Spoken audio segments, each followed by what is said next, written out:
जैसे कि मित्रों, अब तक के भाग में आपने देखा विक्रम उस बेताल को पकड़ते हैं और पकड़ करके उसे आगे बढ़ते हैं। लेकिन वह एक कहानी सुनाता है। कहानी सुनाने के बाद एक प्रश्न पूछता है। उसको उत्तर जैसे सही सही देते हैं विक्रम, वैसे ही वो फिर उड़ जाता है। तो दोस्तों, इस बार उसे फिर दोबारा से पकड़ते हैं और इसके बाद क्या कहानी सुनाता है, चलिए शुरू करते हैं। मित्रों, आप सभी का हमारे इस कहानी के चैनल पर बहुत बहुत स्वागत व अभिनंदन है। मित्रों, इसी तरह से आपको हर एक भारत की प्रसिद्ध कहानी इस चैनल पर मिलती रहेंगी। आप कहानी सुने, आनंद बनाएं। तो चलिए दोस्तों, कहानी शुरू करते हैं। सालों पहले यमुना किनारे धर्मस्थल नाम का एक नगर हुआ करता था। वहाँ एक ब्राह्मण रहता था जिसका नाम गणपति था। उसकी एक सुंदर और गुणवान बेटी थी। जैसे ही उसकी बेटी की शादी की उम्र हुई तो वह और उसका पूरा परिवार उसके लिए योग्य वर ढूंढने में लग गया। एक दिन ब्राह्मण किसी के घर पूजा करने के लिए गया और उसका बेटा भी पढ़ाई के लिए घर से बाहर चला गया। उस समय घर में ब्राह्मण की बेटी और उसकी पत्नी ही थी। उसी वक्त एक ब्राह्मण लड़का उनके घर आता है। ब्राह्मण की पत्नी उस लड़के का अच्छे से सत्कार करती है और खाना खिलाती। लड़के का स्वभाव ब्राह्मण की पत्नी को पसंद आता है और वह उससे अपनी बेटी की शादी का वादा कर देती।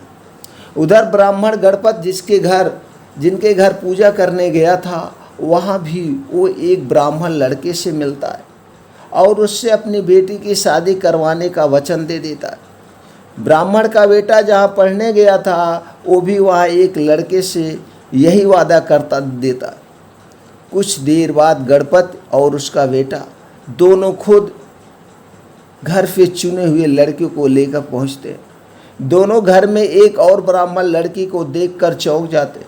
अब सभी इस दुविधा में पड़ जाते हैं कि लड़की एक है और शादी का वादा तीनों ने अलग अलग लड़कों से कर दिया। अब क्या होगा? लड़की का विवाह किससे करवाएंगे? इसी दुविधा के बीच पड़ोसी उनके घर खबर लेकर आता है कि उनकी बेटी को मोहल्ले में ही सांप ने काट लिया है।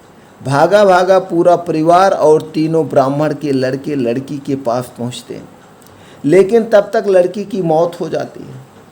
यह देखकर तीनों लड़के दुखी हो जाते हैं। कुछ देर बाद लड़की का परिवार और तीनों ब्राह्मण मिलकर उसका अंतिम संस्कार करते हैं। लड़की के क्रियाकर्म के बाद एक ब्राह्मण लड़का उसकी हड्डियां अपने साथ लेकर जंगल चला जाता है। दूसरा उसकी राख से इकट्ठा करके पोटले में बांधकर उसे शमशान घाट में झोपड़ी बनाकर रहने लगता। तीसरा शमशान घाट से निकलकर लड़की के गम में देश देश योगी बनकर घूमने लगता। ऐसा होते होते कई साल गुजर गए। एक दिन अचानक योगी बनकर घूम रहा ब्राह्मण किसी तांत्रिक के घर पहुंच गया। ब्राह्मण को घर में देखकर तांत्रिक खुश हुआ और उसका सत्कार किया। तांत्रिक ने योगी से कुछ दिन अपने घर में ही रहने के लिए कहा। तांत्रिक की जिद देखकर योगी उनके घर में ही रुक गया। एक दिन तांत्रिक अपनी विद्या में बहुत लीन था और उसकी पत्नी सबके लिए खाना बना रही थी। उसी वक्त उनका एक बेटा रोने लगा और अपनी माँ को परेशान करने लगा। तांत्रिक की पत्नी ने उसे बहुत संभालने की कोशिश की, लेकिन वो नहीं माना। आखिर में तांत्रिक की पत्नी को इतना गुस्सा आया कि उसने अपने बच्चे की पिटाई कर दी। उसके बाद भी जब बच्चा चुप नहीं हुआ तो उसने उसे चूल्हे में डालकर जला दिया। यह सब देखकर योगी ब्राह्मण बहुत नाराज हुआ और बिना कुछ खाए ही अपनी पोटली लेकर उनके घर से जाने लगा। इतने में तांत्रिक आया और योगी से कहा, महाराज, खाना तैयार है, आप इस तरह गुस्से में बिना खाए यहाँ से ना जाएं। गुस्से में योगी ने कहा, मैं इस घर में एक मिनट भी नहीं रुक सकता, एक मिनट भी। जहाँ ऐसी राक्षसी रहती हो वहाँ मैं कैसे कुछ खा सकता हूँ? इतना सुनते ही तांत्रिक झट से चूल्हे के पास गया और एक किताब से एक मंत्र पढ़कर अपने बेटे को जिंदा कर देता है। यह सब देखकर योगी हैरान रह जाता है।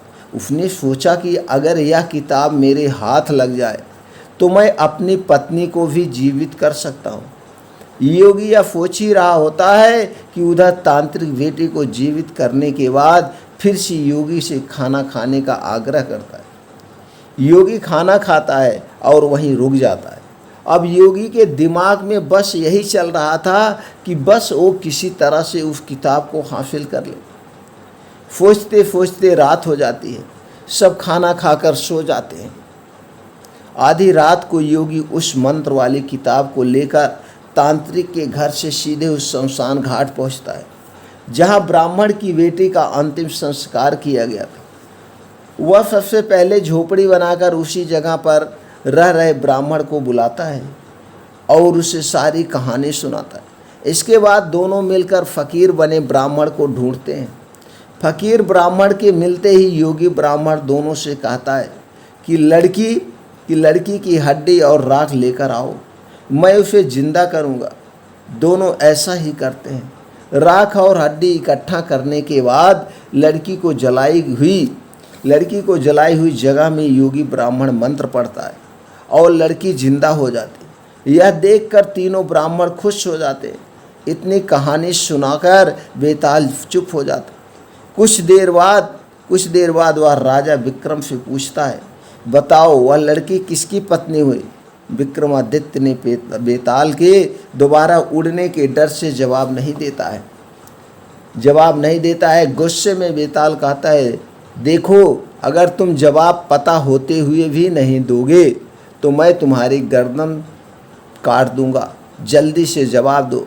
इतना सुनते ही राजा बोलते हैं, जो ब्राह्मण शमशान में कुटिया बनाकर रह रहा था वह उसकी पत्नी हुई। बेताल पूछता है, कैसे? तब विक्रमादित्य जवाब देते हैं, जो हड्डी चुनकर फकीर बन गया वो उसका बेटा हुआ। जिसने तांत्रिक विद्या से उसे जीवित किया वो उसके पिता समान हुआ, और जो उसकी राख के साथ जीवन जी रहा था वो ही उसका पति हुआ। जवाब सुनते ही बेताल ने कहा, राजन तुमने बिल्कुल सही उत्तर दिया, लेकिन शर्त के मुताबिक तुम्हें मुंह नहीं खोलना था, इसलिए मैं दोबारा उड़ रहा हूँ। इतना कहकर बेताल दोबारा घने जंगल में किसी पेड़ में जाकर लटक जाता है और राजा विक्रम उसे पकड़ने के लिए उसके पीछे भागते हैं। उसे भागते भागते फिर एक बार की तरह राजा विक्रम बेताल को पेड़ से उतारता है और पीठ पर लाद कर उसे योगी के पास ले जाने के लिए चल देता है। ऐसे में एक बार फिर बेताल राजा विक्रम को बोलने पर विवश करने के लिए एक नई कहानी सुनाना शुरू करता है। कहानी है राजा रूपसेन और अंगरक्षक वीरवर की। वर्धमान राज्य में रूपसेन नाम का एक राजा राज किया करता था। राजा बहुत ही साहसी, दयालु और न्यायप्रिय था। यही वजह थी कि केवल वर्धमान में ही नहीं बल्कि उसके राज्य से सटे सभी राज्यों में भी राजा रूपसेन के व्यक्तित्व की मिसाल दी जाती थी। एक दिन रूपसेन के दरबार में बीरवर नाम का एक व्यक्ति आया। जब राजा ने उसके आने की वजह पूछी तो बीरवर बोला, मुझे नौकरी चाहिए और मैं अंगरक्षक के तौर पर आपकी सेवा करना चाहता हूँ। बीरवर की यह बात सुनकर राजा ने कहा, मैं तुम्हें अपना अंगरक्षक बना सकता हूँ, लेकिन उसके लिए तुम्हें अपनी कार्यकुशलता सिद्ध करनी होगी ताकि मैं यह तय कर सकूं कि तुम मेरे अंगरक्षक बनने के लायक हो भी या नहीं। राजा की यह बात सुन बीरवर फौरन तैयार हो गया। उसने अपने बाहुबल के साथ अपना शस्त्र कौशल भी दिखाया। बीरवर की सभी विशेषताओं को देखकर राजा रूपसेन बहुत प्रभावित हुआ। राजा ने पूछा, बीरवर बताओ, अगर मैं तुम्हें अपना अंगरक्षक बनाता हूँ तो तुम्हें प्रतिदिन खर्च के लिए कितना पैसा चाहिए, कितना धन चाहिए? राजा के इस सवाल पर बीरवर बोला, महाराज आप मुझे 1000 तोले सोना दे देना। बीरवर का इतना कहना था कि दरबार में मौजूद सभी लोग हैरान होकर बीरवर की ओर देखने लगे। राजा रूपसेन भी बीरवर की मांग पर आश्चर्य में पड़ गया। हो भी क्यों ना, वेतन के रूप में बीरवर ने इतनी बड़ी रकम जो मांग ली थी। राजा ने गंभीर होकर बीरबल से पूछा, तुम्हें परिवार में कितने लोग हैं? तुम्हारे परिवार में कितने लोग एक साथ रहते हो? बीरबल ने उत्तर दिया, कुल 4 महाराज, मैं, मेरी पत्नी और मेरा एक बेटा और एक बेटी। बीरबल का जवाब सुनकर राजा ने मन ही मन सोचा कि आखिर 4 लोगों के भरण पोषण के लिए इसे इतने धन की क्या आवश्यकता। फिर कुछ देर सोचकर उसने बीरबल को 1000 तोला सोना प्रतिदिन बतौर खर्च देने की बात मान ली। काम सिर्फ इतना था कि उसे हर रात राजा की सुरक्षा के लिए राजा के कक्ष के बाहर पहरा देना था। राजा यह जानना चाहता था कि बीरबल इतने धन का क्या करेगा। उसने बीरबल को 1000 तोला सोना देकर रात में नौकरी पर आने को कहा और गुप्त रूप से कुछ सैनिकों को उसके पीछे लगा दिया। बीरबल नौकरी और मनचाहा वेतन पाकर बहुत खुश हुआ। वह अपने परिवार के साथ खुशियाँ मनाया। बीरबल सोना लेकर खुशी खुशी घर गया और आधा सोना ब्राह्मणों में बांट दिया। बाकी जो आधा बचा उसके 2 हिस्से किए। एक हिस्सा बैरागियों, सन्यासियों और मेहमानों को दिया। फिर बचे हुए सोने से अनाज मंगाया और बढ़िया पकवान बनवाए। तैयार पकवान को पहले गरीबों को खिलाया और उसके बाद जो बचा उसे अपने परिवार के साथ मिल बांट कर खाया। बीरबल की निगरानी कर रहे सैनिकों ने यह सारा नज़ारा देख जाकर राजा को बताया। राजा को यह जान संतोष हुआ कि उसके द्वारा दिए धन को बीरबल अच्छे काम में लगा रहा है। अब राजा को यह देखना था कि बीरबल अपने काम में कितना खरा उतरता है। बीरबल जब महल पहुंचा, राजा के कक्ष के बाहर पहरा देने लगा तो राजा सोया नहीं। राजा पूरी रात चुपके से जांच करता रहा कि बीरबल अपना काम कितनी ईमानदारी से करता। राजा ने पाया कि बीरबल बिना पलक झपकाए पूरी मुस्तैदी से कक्ष के बाहर पहरा दे रहा है। बीरबल की ऐसी कर्तव्य निष्ठा देख राजा बहुत ही खुश हुआ। बीरबल प्रतिदिन इसी तरह सूरज ढलते ही महल पहुंच जाता और राजा की सुरक्षा में तैनात रहता। जब भी राजा को किसी भी चीज़ की ज़रूरत होती, बीरबल हमेशा हाजिर रहता। ऐसे ही देखते देखते कई माह गुजर गए। एक रात कुछ अजीब घटना घटी। राजा ने आधी रात किसी स्त्री की रोने बिलखने की आवाज़ सुनी। कोई रो रहा। स्त्री की आवाज़ सुनकर राजा बहुत हैरान हुआ। राजा ने बीरबल को बुलाया और कहा, जाओ और पता लगा कर आओ इतनी आधी रात को कौन रो रहा है, साथ ही उसके रोने की वजह भी मालूम करना। राजा का आदेश मिलते ही बीरबल वहाँ से फौरन उस स्त्री के रोने का कारण जानने के लिए निकल पड़ता है। थोड़ी दूर जाने के बाद बीरबल को एक स्त्री दिखाई देती। वह स्त्री सिर से पांव तक गहनों से लदी हुई थी। वह कभी नाचती, कभी कूदती, कभी सिर पीट पीट कर रोती। यह सब देख बीरबल उस स्त्री के पास गया। उसने स्त्री के ऐसा करने के पीछे का कारण पूछा। बीरबल के पूछने पर स्त्री बोली, मैं राजलक्ष्मी हूँ। रोती इसलिए हूँ कि राजा रूपसेन की जल्द ही मौत होने वाली है। उनकी कुंडली में अकाल मृत्यु लिखी है। अब उनके जैसा न्यायप्रिय और कुशल राजा चला जाएगा तो मुझे किसी और के अधिकार में रहना पड़ेगा। इसी बात का मुझे बहुत दुख हुआ है। राजा की मौत की बात सुनकर बीरबल ने राजलक्ष्मी से पूछा, क्या इस मुसीबत को टालने का कोई उपाय नहीं है? इस पर राजलक्ष्मी बोली, उपाय तो है, लेकिन क्या तू कर पाएगा? बीरबल बोला, आप मुझे उपाय बताएं और मुझसे जो भी बन पड़ेगा मैं अवश्य करूँगा। बीरबल के हामी भरते ही राजलक्ष्मी बोली, पूर्व की दिशा में यहाँ से कुछ दूर एक देवी का मंदिर है।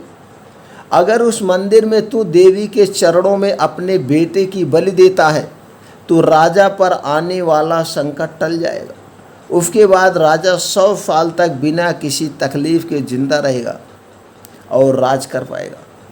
राजलक्ष्मी की यह बात सुन बीरबल घर की ओर चल देता है और घर पहुंचकर सब हाल अपनी पत्नी को बताता है। इतने में उसका बेटा और बेटी भी जग जाते हैं। जब बीरबल के बेटे को इस बारे में पता चलता है कि वह भी खुशी खुशी देवी के चरणों में बलि चढ़ने के लिए राजी हो जाता है। बीरबल का बेटा कहता है, सबसे पहले यह आपका आदेश, दूसरा राजा का जीवन बचा पाऊं, और तीसरा देवी के चरणों में मृत्यु। इससे बड़ा सौभाग्य मेरे लिए और क्या होगा पिताजी। आप अभी चलिए, मैं आपके साथ चलता हूँ। बेटे की यह बात सुन बीरबल अपने पूरे परिवार के साथ लेता है और देवी के मंदिर पहुंच जाता है। मंदिर पहुंचकर बीरबल ने अपनी तलवार निकाली और यह कहते हुए, माँ, यह बलि स्वीकार करो और मेरे राजा को लंबी आयु प्रदान करो। बेटे का सिर धड़ से अलग कर देता है। बेटे का सिर धड़ से अलग कर देता है। भाई की मौत पर बीरबल की पुत्री भी माता के चरणों में सिर पटक कर अपनी जान दे देती है। पुत्र और पुत्री दोनों के मर जाने के बाद बीरबल की पत्नी कहती है, पुत्र और पुत्री दोनों को खोने के बाद मैं भी जीना नहीं चाहती हूँ। इतना कहते हुए बीरबल की पत्नी बीरबल के हाथ से तलवार छीन अपना शीश माता के चरणों में चढ़ा देती है। अपना शीश माता के चरणों में चढ़ा देती है। पत्नी की मृत्यु के बाद अब बीरबल सोचता है कि मैं अपने परिवार में अकेला रह गया हूँ, तो फिर मेरे जीने का क्या फ़ायदा। यह सोचते हुए सामने पड़ी तलवार से वह खुद को भी खत्म कर देता है। खुद को भी खत्म कर देता। जब इस बारे में राजा रूपसेन को मालूम हुआ तो वह भी मंदिर पहुँचे और सारा नज़ारा देख बड़े दुखी हुए। उन्होंने सोचा कि मेरी जान बचाने के लिए 4 लोगों ने अपनी ज़िंदगी गंवा दी। ऐसे में धिक्कार है मेरा राजा होने पर। ऐसे जीवन का मैं क्या करूं। बस यही सोचकर राजा अपनी तलवार खींच लेता है। राजा अपनी तलवार से अपनी गर्दन काटने जा ही रहा था कि तभी अचानक वहां देवी प्रकट हो जाती। देवी कहती हैं, राजन, मैं तेरे साहस से प्रसन्न हूँ। तू जो भी वर मांगेगा मुझे वह हासिल हो जाएगा, तुझे वह हासिल हो जाएगा। मांग, तू क्या मांगना चाहता। देवी की आवाज़ सुनकर राजा कहता है, देवी आप बीरबल और उसके परिवार को जिंदा कर दो। देवी तुरंत बीरबल और उसके पूरे परिवार को दोबारा जिंदा कर देती है। इतना कहकर बेताल बोलता है, बताओ विक्रम, इन सबसे बड़ा बलिदान किसका है। विक्रम बोला, बेताल सबसे बड़ा बलिदान राजा का हुआ। बेताल ने पूछा, वो कैसे, समझाओ। विक्रम बोला, सुनो, पिता की आज्ञा का पालन करना पुत्र का धर्म होता है। सेवक का अपने राजा के लिए अपने प्राण देना उसका कर्म। वहीं अगर राजा अपने सेवक के लिए अपनी जान देने को तैयार हो जाए तो वह बड़ी बात है। इसीलिए राजा का बलिदान ही सबसे बड़ा हुआ।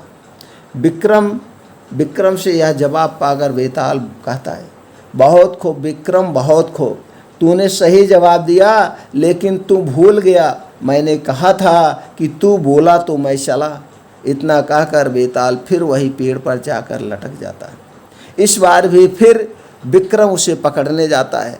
अब दोस्तों अगली कहानी में हम देखेंगे बेताल उसे पकड़ने जाता है और बेताल को पकड़ लेते हैं विक्रम। तो आपकी कहानी जो सुनाएगा बेताल, आपकी कहानी जो सुनाएंगे बेताल की कहानी जो सुनाएगा वो है दोस्तों ज़्यादा पापी कौन। आपकी कहानी में हम सुनेंगे ज़्यादा पापी कौन। फिर मिलते हैं अगले भाग में मित्रों, इसी कहानी के अगले एपिसोड के साथ।